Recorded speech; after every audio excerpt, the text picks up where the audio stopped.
Hello and welcome to the system setup. In this lecture you are going to learn what image segmentation is. I'm going to tell you about all the different programs that you need to install on your system and also what so that you are up and running for this course.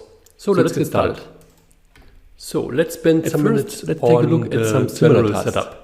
Let's see if you have which of the programs are needed in image processing, and in which order you should install them. You know about the classical First of all, we are going to work with Anaconda. That is basically Anaconda is a framework which is holding a certain image, Python, and you have but also some other programs. This and also it is holding its own environment manager. Okay.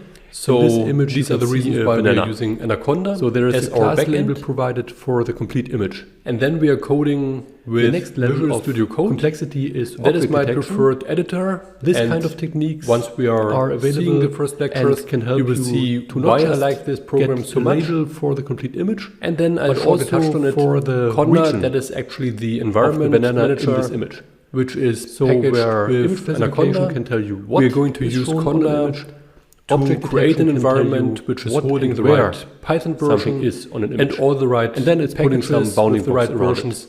So this is your system is set up in the exact same way as my system, and this will avoid some issues. So that now we want to go one step further, because the next Anaconda that is our backend to not just create bounding boxes. The link where to find Anaconda, predict you can just pixels go to this URL. So this is what if you don't have Anaconda installed yet about. And then you will find the download button for each pixel. And you can just go rather than install a complete image or just for a certain directly with all the defaults. And this there is no point in changing anything. Super cool.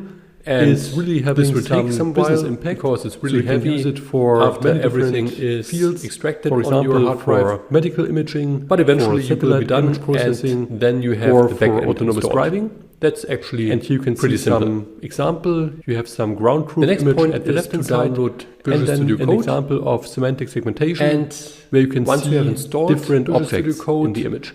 So you can see that the left you have different colors. For the screen window, for the pedestrian out of all these small little cars, icons, the persons there is one icon, and you get these corresponding classes to the extensions predicted for each so by clicking on it, image. You will be able to before we go enter the different kinds of image segmentation. And I want to show you are the just on a high level what the mathematical representation of this technique is. And Python, and actually it's not too complicated. Are, I would say, the must-haves you have some that input image installed, which is shown here at the and then there are some nice to haves, and the segmented version of Copilot would be just and also integer values for the different kinds of classes for the same number of that I also use for the height and width. Copilot is actually awesome because it was actually trained on so each GitHub repositories, a number assigned to it. And on millions of lines of code, we have our ground truth image. It works in a way that you start typing times width times 3 for color image characters, or if we were working without any characters, then we just taking one color channel at the context. So what you have written we have before, corresponding segmentation mask.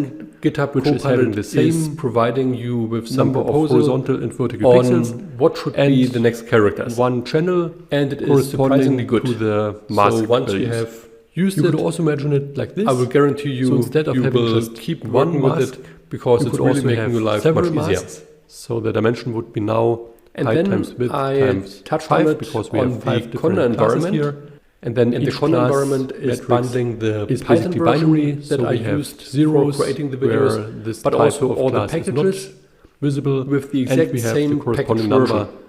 And this will the pixels avoid on which we can see these versioning issues classes. And we should be on the safe side. By now we know the so in the next video I will go over some more details in the field. I will show you how to create the environment. We have semantic how to install the packages from the requirement synoptic segmentation. All right, and here I just want to tell you what the differences are. So again, imagine that you have some ground truth image that you can see here. If we're working with semantic segmentation, then you can see the corresponding result here.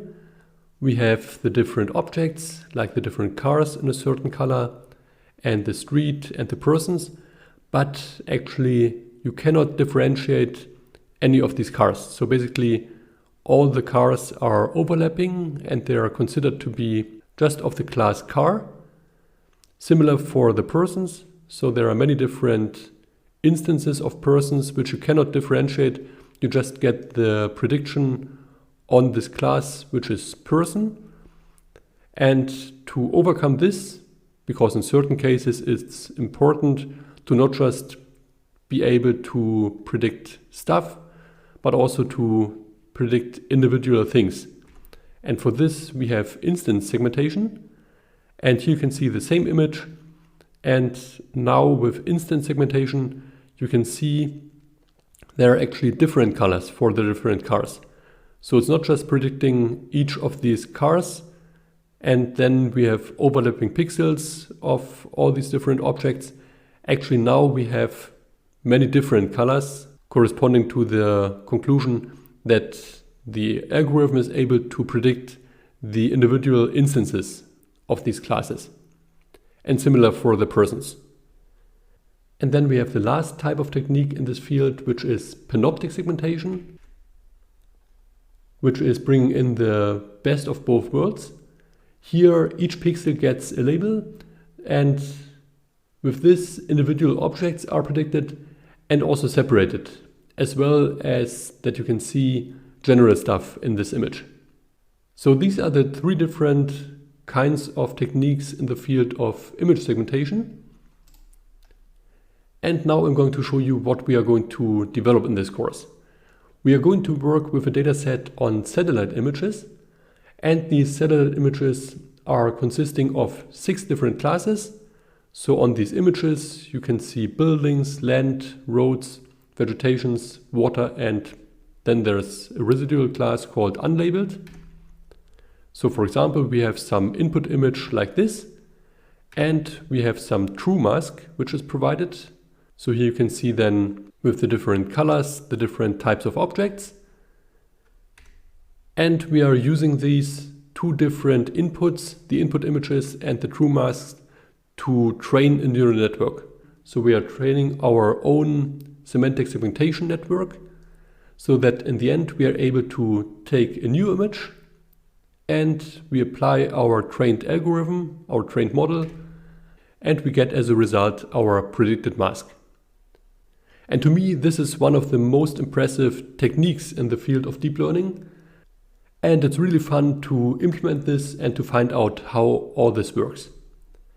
Thank you, and see you in the next lecture.